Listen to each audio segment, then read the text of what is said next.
Right, I've got to make a little quick video. I've just been watching telly. First of all, that fucking plane. Yeah, like a fucking plane's just randomly vanished. No distress signal. That seems a bit fucking funny to me, first of all. You know what to say.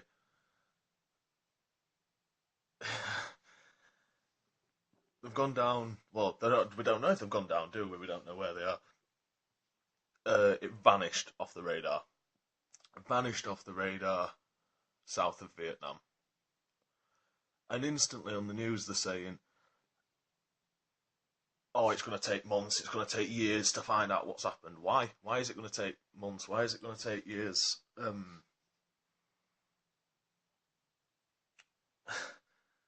Why isn't every last bit of effort being made to find these people, find this plane?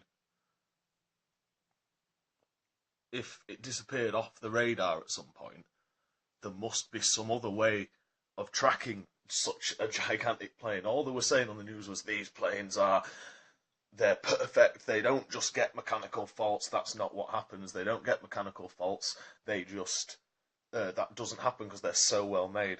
So if they're so well made, how can they just disappear off a radar with no other way to find out where they are? Doesn't make any sense to me.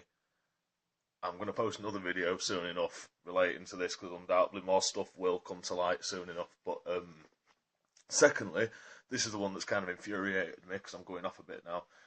They've just made a new legislation, rule of a society, to make it now illegal to discriminate against armed forces. Now, where, again, it's the whole thing of discrimination. Where do we draw the line? Where's discrimination? Where is it?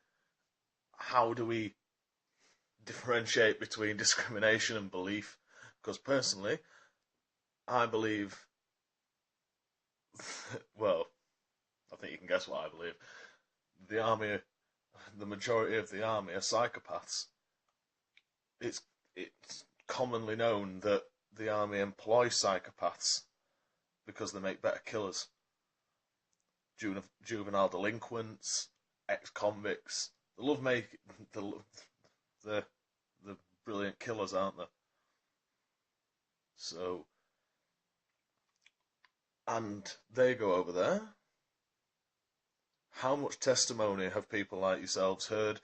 People like myself, anyone watching this video, how many times have you heard testimony of British soldiers, US soldiers, that say, we've killed so many innocents, they had nothing, there was no threat to us, but we were ordered to kill them, so we did. And there was nothing.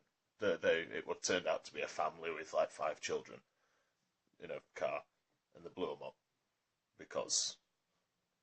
Why? Because they had fucking turbans and brown skin. Maybe so.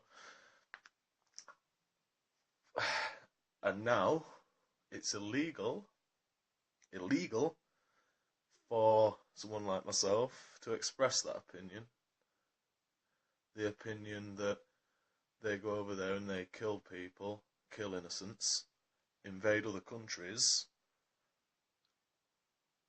I think that's wrong, and if I say that about someone in the armed forces or to someone in the armed forces, I could be arrested. You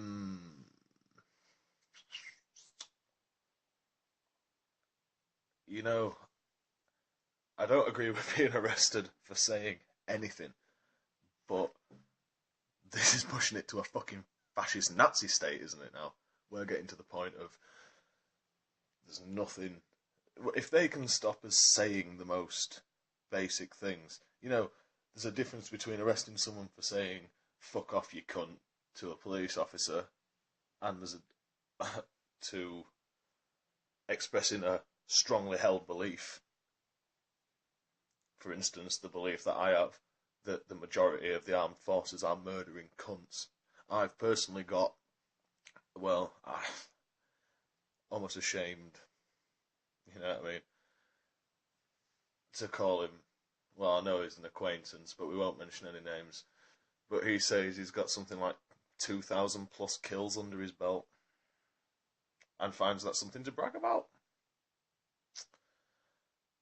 Okay. He's bragging about committing miniature genocide.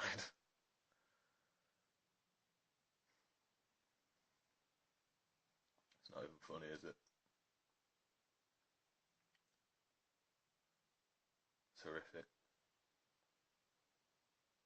I sit here and I make this video smiling about it, trying to make a point, but the fact is, one man has killed over 2,000 people, and he's a fucking hero. He's a fucking hero. He's a fucking hero. He comes back to old fucking Great Britain, back home to England. They all do. After murdering, killing, raping.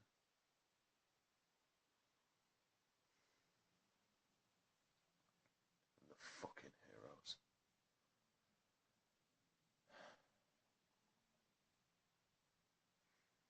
They might as well be clicking the fucking hooves.